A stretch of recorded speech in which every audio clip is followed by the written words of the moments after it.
बंद दरवाजा के 2 बजे थे। विक्रम अपनी गाड़ी से गांव के पुराने मकान के सामने पहुंचा।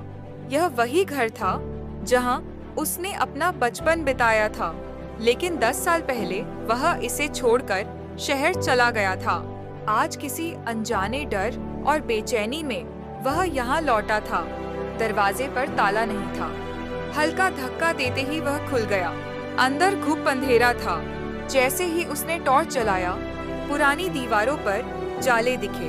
हर कोना वीरान था, लेकिन हवा में अजीब सी महक थी, कुछ जानी पहचानी। अचानक पीछे से धीमी आवाज आई, विक्रम। उसकी सांसें थम गईं। यह आवाज उसकी माँ की थी, लेकिन माँ तो 5 साल पहले ही गुजर चुकी थी। उसके हाथ पैर ठंडे पड़ गए। उसने डरते हुए पीछे मुड़कर देखा। एक हल्की परछाई दरवाजे के पास खड़ी थी।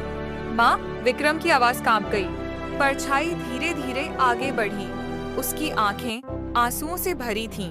बेटा, इतने सालों तक मुझे अकेला क्यों छोड़ दिया?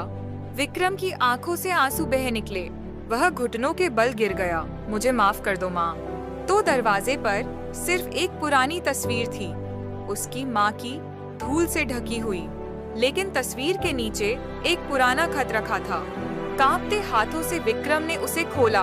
बेटा, मुझे पता है कि एक दिन तू लौटेगा। मैं यहीं तेरी राह देखूंगी। विक्रम फूट फूट कर रो पड़ा।